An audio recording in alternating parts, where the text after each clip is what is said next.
Dando continuação ao estudo do livro de Juízes, hoje vamos entrar um pouquinho mais a fundo no capítulo 1. A gente tinha falado nos estudos anteriores sobre Axa, Caleb e Otiniel, mas agora nós vamos dar mais continuidade e ir um pouquinho mais para frente na história para ver o que está acontecendo. Mas o título de hoje que eu gostaria de deixar aqui para você é Israel e sua desobediência. Vamos ler o texto-chave? Em Juízes 1:28 diz o seguinte: E sucedeu que quando Israel se fortaleceu, eles colocaram os cananeus sob tributo e não expulsaram por completo. Então, quem tem uma dúvida aqui sobre a maldição de Cão, a maldição que Deus deu para os cananeus, está nesse versículo e também em 1 Reis 9:21. Essa é a maldição que Deus deu para o povo de Canaã, porque Cão tinha visto a nudez do seu pai. No versículo 29, a palavra de Deus diz que tampouco Efraim expulsou os cananeus que habitavam em Gezer, mas os cananeus que habitavam em Gezer ficaram entre eles. Então, a ordem que Deus deu para o povo de Israel em Deuteronômio 28:48 de expulsar os povos da terra de vez e não deixarem nada, Israel não cumpriu. Como aconteceu lá no Egito, e Deus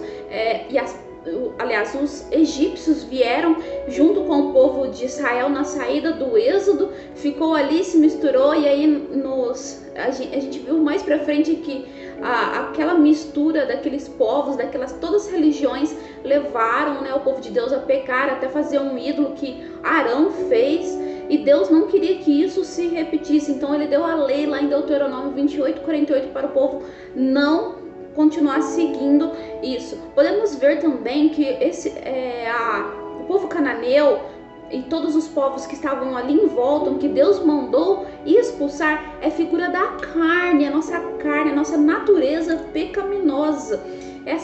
Isso quer dizer que nós estamos lutando pela carne, não estamos deixando Deus fazer a obra. É como os filhos de Abraão, Isaac e Ismael. Ismael significa o filho da carne, que Abraão fez por si só, não dependeu de Deus. Isaac já era o filho de Deus. Assim Deus queria que o povo dele continuasse confiando nele, pela fé, que Deus iria sustentar eles, ajudar eles no que for preciso. Mas não, Israel não estava satisfeito, eles estavam sempre se misturando com o povo, com os outros povos, desobedecendo a Deus. E Deus então intervém de tantas maneiras. A gente vai ver que a história de Israel toda, a história de Juízes toda, é sempre o povo desobedecendo. Fica naquele bumerangue, vai e volta, o povo se arrepende, volta para Deus, e Deus livra e eles voltam a seguir outros deuses. Então a gente poderia ver aqui a explicação, figuramente, desses povos. Porque esses povos não poderiam estar no meio do povo de Israel, porque eles iriam fazer Israel adorar outros deuses falsos, deuses que não era o único Deus de verdade. Eles iriam afastar o povo de Israel do Deus vivo, eles iriam mudar a cultura teocrática, que Deus era o único Deus. Eles iriam influenciar de tal maneira que Deus não seria mais Deus do povo de Israel, como foi muitos anos. E também levaram a desobedecer as leis de Deus. Vendo toda a história de Israel, hoje, quem já conhece sabe que foi exatamente isso que aconteceu. A Bíblia diz que um abismo chama outro abismo, um mal chama um outro mal. Então, o povo estar ali no meio de Israel não traria coisas boas. Essa é a figura da carne, do pecado, quando deixamos nossos desejos tomar conta da nossa vida e não damos lugar ao Espírito de Deus. Nós nos afastamos de Deus, nós vamos buscar outras coisas que não são Deus. No versículo 34 de Juízes 1, vemos a situação de Dan. Eles estavam ali numa guerra acirrada para conquistar a terra, ali também a sua terra, e o povo que estava ali não estava deixando Dan conquistar a terra, ficar com a terra. Eles não queriam ser expulsos, eles bateram o pé e continuaram ali. Então o povo que estava ali na terra estava muito mais determinado a ficar ali do que Israel obedecer os mandamentos que Deus tinha deixado de expulsar totalmente o povo. Então, como o povo de Israel não estava querendo expulsar ali os outros povos, deixando eles ali, falando: estou cansado, tá cansando a minha beleza, ficar lutando com esse povo, tentando expulsar, vou deixá-los aqui mesmo.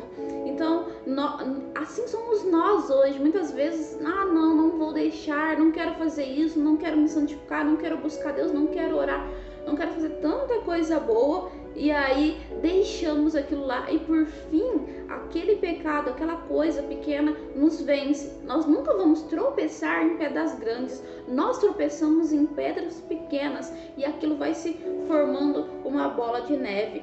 Conclusão, em Juízes 2, 1 e 3, nós vamos ver o povo chorando e clamando a Deus, porque aqueles mesmos povos que ficaram lá em Juízes diz que não foi só a tribo de Efraim, mas outras tribos, Gazer, Zebulon, Naftali, Efraim, Manassés, deixaram também os povos ali, e aí esses povos começaram a oprimir Israel.